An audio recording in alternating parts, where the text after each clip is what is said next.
Bonjour les gens, la guidance pour... puis on perd le soleil en même temps. La guidance pour la semaine du 8 au 14 mai. Voilà, j'espère que tout va bien. Les jeux que j'utilise, le premier ici dans l'ordre, les forces de guérison d'Anna Stark. Ok, on met ça derrière. Karine Malenfant, les cartes de guérison aussi, c'est surtout les cartes de l'archange Raphaël. C'est mon premier jeu, celui-là je l'ai pas utilisé depuis très très longtemps. Je vais en bas voir ce que ça donne. Ok, le tarot c'est le pré-raphaélite tarot de Giuliano Costa. Et on prendra la triade pour aller voir un peu plus loin. Voilà. Donc, pour cette semaine, ok. Et je fais le tirage le 5 mai, pleine lune en scorpion. Ok. Alors, et je pense que ça va nous emmener un petit peu loin tout ça. Alors, ici on va en prendre une. Hop. Alors une seule. Ok. Déjà, non, deux. Ok, deux. Très bien. C'est parti. Alors, tiens donc, je me souviens pas de ça. Voyage d'âme. Je sais pas ce que vous voyez, je pense qu'il n'y a pas trop de reflets, je vois rien en fait, je vous le cache pas. C'est du 30, c'est le chiffre du cœur. C'est le 3 chiffre du cœur, le 0 qui vient derrière amplifie le 3 ici. Beaucoup de sensibilité, beaucoup de créativité, beaucoup d'empathie, beaucoup de sensibilité. Ok, voyage d'âme ici, on est bien en train d'évoluer, il y a quelque chose qui se prépare. Bon, les énergies, c'est vraiment celles qui sont là depuis début mars au moins. On est en train de passer à un autre stade, un stade plus élevé, et on s'accorde avec tout ça. C'est pas forcément le cas de tout le monde, donc on fait ce qu'on peut. Voilà, on va le dire comme ça. Deux affirmations. Carte 2. De la douceur ici, on va prendre de la douceur, on en a bien besoin. Et puis affirmation et affirmation pour s'aligner.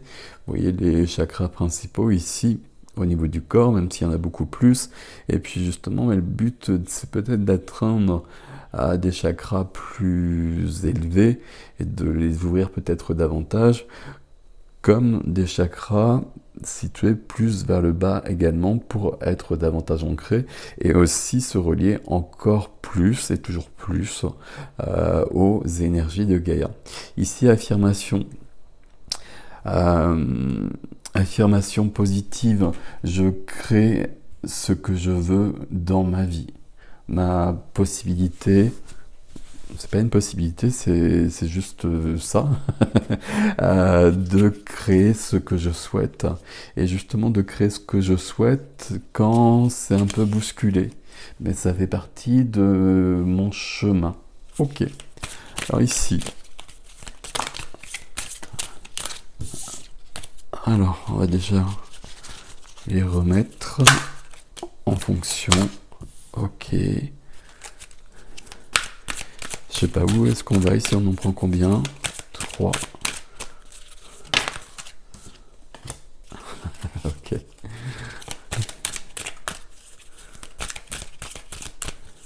3 ou 2? 3.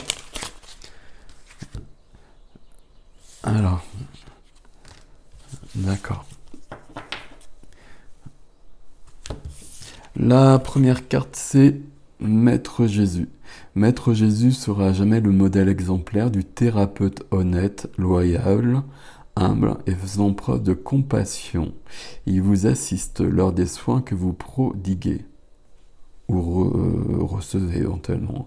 Ressentez ses vibrations, son énergie, son amour et sa lumière. Ok, très cool. Énergie christique, on est bien sur quelque chose qui s'expanse. Ici, on n'est pas dans la religion, vous le savez, on est sur quelque chose de supérieur. De séparer de la religion, on est sur une autre, quelque chose d'autre. Voilà, on va dire simplement comme ça. Mais l'énergie christique, c'est bien l'énergie d'amour inconditionnel, c'est l'énergie qui nous élève. Parfait. Deuxième carte, c'est l'élu. L'élu L'élu ne craint pas de montrer qui il est réellement. Il s'affiche avec ses croyances, ses qualités et ses défauts. Il ne porte aucun masque, comme le cœur ici le 3. Il sait écouter la voix de son cœur et prendre soin de son enfant intérieur. Il sait comment aimer. Ok, il y a quelque chose avec l'amour ici. L'amour est être soi sans les masques justement, et puis être dans la pureté du cœur et dans la grandeur du cœur. Après, la carte de l'élu ici, tout le monde est élu. Il n'y a pas de, voilà, il n'y a rien à créer avec ce terme d'être élu ou pas. Tout le monde l'est. Pas d'ego là-dessus justement. C'est pas le bon terme ici. Alors on va les mettre là. Ok. Donc on est bien sur cette évolution. Ça semble très lumineux. Donc on prend ça comme ça. On va voir d'autres choses après. Et la troisième carte ici, c'est le plan divin. Voyage d'âme, plan divin. Prenez ce qui vous convient. Votre plan divin se manifeste présentement dans votre vie. Soyez attentif aux possibilités qui s'offrent à vous maintenant. Vous êtes sur le point d'effectuer un changement important qui nécessite votre attention. Osez. Osez ici, la carte de l'élu, elle demande ça. Elle demande d'être présent ici.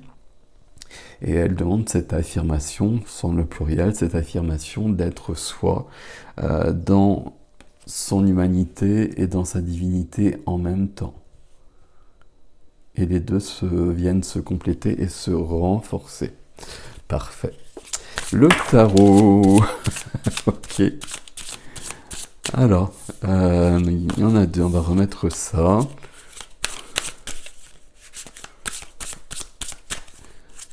Alors, pour cette semaine ici, que se passe-t-il ?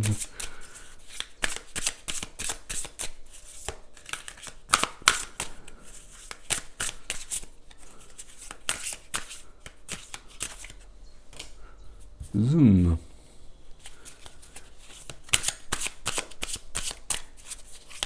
Ok. On va prendre 3 cartes. Ok, on va les prendre comme cela. Eh bien,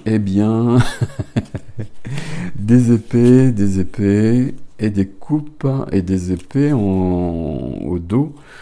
Dos le voyage, au dos du jeu, pardon, le voyage. On est bien en voyage d'âme, plan divin peut-être, mais on a bien sur une évolution.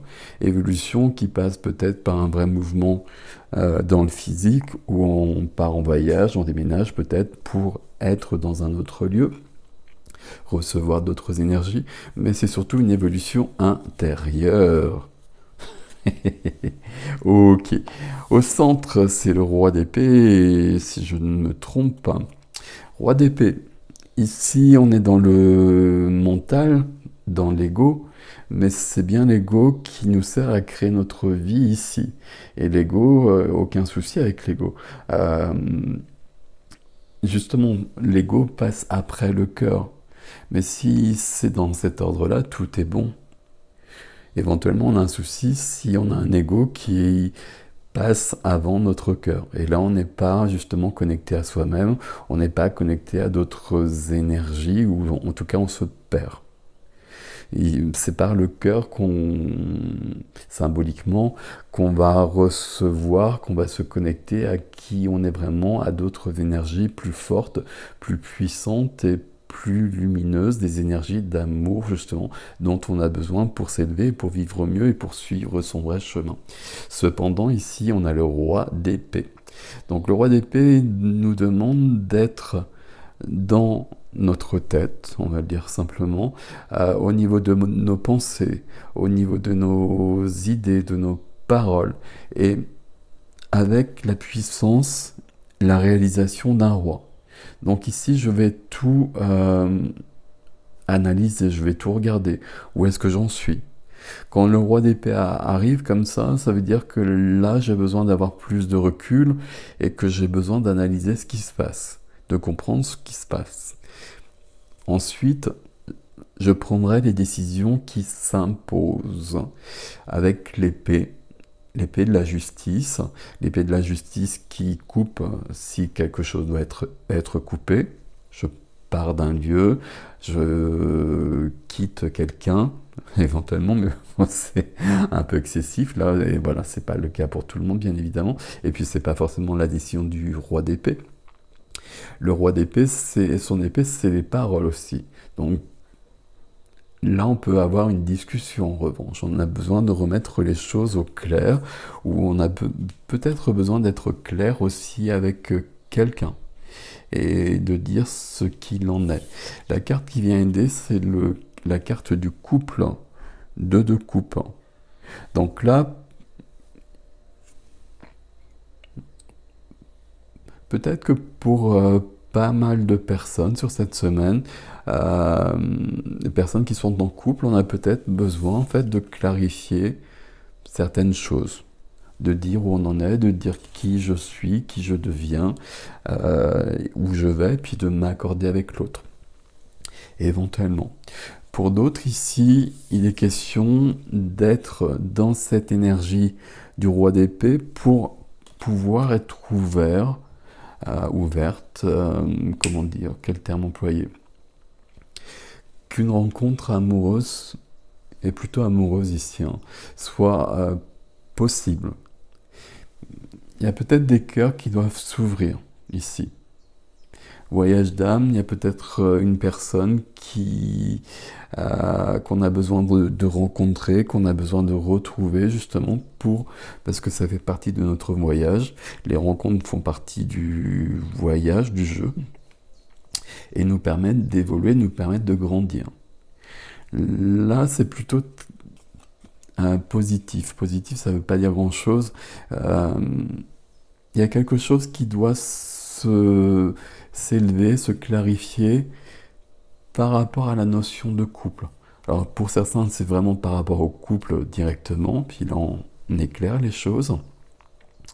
Et pour d'autres, c'est par rapport à la notion de couple et faire en sorte qu'une autre personne puisse être là. Bon, je vous le laisse comme ça, vous prenez ce qui est à vous là dedans. Et puis la carte qui freine, c'est une notion de stress, une notion d'angoisse. Il y a quelque chose de cet ordre-là, on est sur un changement. Cette carte-là, il n'y a pas de souci avec ça. C'est simplement parce que là, on est sur un grand changement encore. Mais je vous l'ai dit, ça fait plusieurs semaines qu'on est sur ces énergies-là. Donc là, ça se confirme. Pleine lune en scorpion, donc on va dans les profondeurs, entre voir des choses qu'on n'a pas envie de voir, on descend comme le scorpion au plus profond. Et puis on va remonter axe scorpion-taureau. Ok. Allez, on va voir avec la triade ici.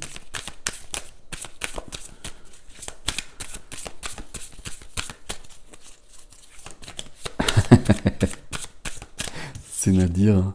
Non, pas du tout. Ok. 2. Donc, notion de relation à l'autre. Relation à l'autre, principe féminin, principe de réception, de connexion. Mais ici, on nous parle d'isolement. Vous voyez, c'est juste sous la carte du couple. Alors, vous voyez, pas tant que ça, d'ailleurs. On va mettre ça un peu de ce côté-là, alors. Ok. Notion d'isolement. Donc, il y a quelque chose lié au couple. Soit on est en couple et puis on n'arrive plus à communiquer, d'où ce roi d'épée, qui communique justement exactement comme il le faut. C'est-à-dire que quand on est le roi d'épée, et puis là, nous sommes le roi d'épée, on dit les mots qu'il faut dire, les mots justes, les mots qui ont besoin d'être dits, alors je vais pas y arriver là, les mots qui ont besoin d'être dits, mais d'une manière très juste. Et donc, ça permet d'avancer les situations toujours. Et donc, ça, c'est plutôt OK. Oméga. OK. On est bien sur début et fin. On est sur la fin de quelque chose. Je pense que ça correspond vraiment à ces énergies dont je vous parle ici. On est vraiment avec une pleine lune en train de les manifester, de les engrammer, et il y a des changements qui sont déjà là, et il va falloir les manifester dans la matière. Alors la première carte qui est venue, c'est quand même l'isolement. Ok, l'isolement, quelque chose en rapport avec le couple. Si on est en couple, on va essayer je vais dire recoller les morceaux. On va essayer de faire mieux que ça, mais justement par la communication. Et si on n'est pas en couple, euh, c'est ok, on n'a pas forcément besoin d'être en couple, bien évidemment, mais peut-être qu'on a besoin de vérifier que... euh, comment je peux vous dire ça? Que c'est notre choix d'être seul, et que c'est pas le fait d'être blessé et de s'être un peu retranché du monde justement pour protéger les blessures. Ici, on avait montré qui je suis réellement. Je m'affiche avec mes croyances, mes qualités et mes défauts. Je ne porte aucun masque. Je sais écouter la voix de mon cœur. Je prends soin de mon enfant intérieur. Je sais comment aimer. Quand on est dans l'isolement, pour moi, c'est une question où on s'est retiré du monde parce que c'était un peu trop douloureux. Donc là, il y a peut-être quelque chose de cet ordre où j'ai besoin de revenir à des choses, d'ouvrir le cœur. Il y a quelque chose ici depuis le départ. On continue avec de l'émotionnel ici. Et c'est du 5, hein, la liberté, la découverte. Je passe à autre chose, je suis libre. Notion de liberté qui est possible, ça fait partie de mon chemin. Je prends ma liberté, j'enlève tous les conditionnements qui étaient là. 44, la foudre. Alors, je vois plus rien, donc j'espère que vous voyez sans reflet, mais bon, on va faire avec. La foudre ici, il y a bien cette notion où il y a des changements qui peuvent être un peu brutaux peut-être, mais ça va nous amener sur autre chose et il y aura forcément quelque chose de positif derrière tout ça. Ici, on est sur le concret, sur la matière. Dans ma vie, il y a des choses qui se mettent en place. Alors quand je dis qui se mettent en place, c'est moi qui vais les mettre en place. J'ai besoin d'évoluer. J'ai besoin d'évoluer. Alors au niveau de mon cœur, j'ai besoin d'ouvrir les choses. Et visiblement, il y a une rencontre. Soit la personne est déjà là, soit elle n'est pas là. Mais ça touche, c'est lié à cela. Alors c'est mal dit, je vais le refaire. C'est pas lié à ça, mais en ce moment, il y a quelque chose à rectifier par rapport à cette notion de couple. Allez, on va le dire comme ça. D'où cette carte 6, l'harmonie, et le cœur sacré ici, l'amour. J'ai besoin de vivre l'amour et j'ai besoin de vivre l'amour inconditionnel pour moi et l'amour inconditionnel avec quelqu'un d'autre. Ouais, j'en ai besoin. Ok, je continue. Donc on avait l'oméga ici, donc on a l'alpha et l'oméga, le début et la fin évidemment, mais c'est pas aussi simple que ça. Alors je sais plus où les mettre là. Il y a quelque chose entre l'alpha et l'oméga là. L'oméga est ici, il n'est pas dans le jeu. Dans le jeu, on a l'alpha, on a le début. Donc on est bien sur quelque chose qui évolue, quelque chose qui commence. Alors, commencer, on continue tout simplement, on continue dans notre chemin. Allez, on continue un petit peu ici. On sort de l'illusion. Je vois rien, c'est trop drôle. On sort de l'illusion. Vous voyez à nouveau des masques ici. Alors, on sort de l'illusion et puis on n'est plus victime de l'illusion et on participe on, 1, 2, 3, on ne participe plus à cette illusion. On pose les masques. On pose les masques ici. Ok, pour dire qui on est vraiment. Avec une notion de protection. Et du 28 qui est sur ce nouveau départ. Cette carte de protection, elle revient avec l'alpha ici. Peut-être une évolution qui est pas si simple que ça. Pas pour tout le monde, bien évidemment. Vous prenez ce qui est à vous comme d'habitude. Mais une évolution qui demande peut-être beaucoup, qui perturbe, etc. Là-dessus, on vient de dire que cette évolution, elle est nécessaire et puis elle est bienvenue et ça nous emmène plus loin vers quelque chose de plus heureux, de plus épanouissant pour nous. Et que là-dessus, même si actuellement, éventuellement, on est dans une zone un peu troublée, la foudre et l'eau, ici l'isolement, on est bien protégé et on est dans des énergies, les énergies dont on a besoin. Et puis on a quand même voyage d'âme et plan divin ici. Vous pouvez mettre d'autres termes là-dessus, mais c'est quand même le scénario de notre vie qui est en train de se réaliser et tout simplement, on prépare un nouveau plan, une nouvelle scène qui semble importante et qui est déjà là en partie justement. C'est déjà là en partie. C'est pas qu'on prépare les choses. On a reçu visiblement, on a besoin de passer à autre chose. Peut-être qu'on sait pas à quoi justement. On voit bien qu'il y a quelque chose qui doit bouger, qu'on va ailleurs, symboliquement ou concrètement pour certains aussi. Mais peut-être que c'est flou, peut-être que c'est pas très clair pour l'instant, d'où cette notion de stress et cette notion de roi d'épée qui a besoin que les choses soient claires dans sa tête et que tout soit mis en place, analysé, clarifié, clair et concret. Le 2 ici, pour moi, c'est l'autre, d'une manière générale et quelle que soit votre situation. Amour ici, mais c'est aussi dans notre intériorité l'équilibre entre toutes nos forces et entre principalement le yin et le yang, l'action et la réflexion, la réception énergétique. Voilà, prenez ce qui est à vous là-dedans. Je vous souhaite une belle semaine et je vous dis à bientôt.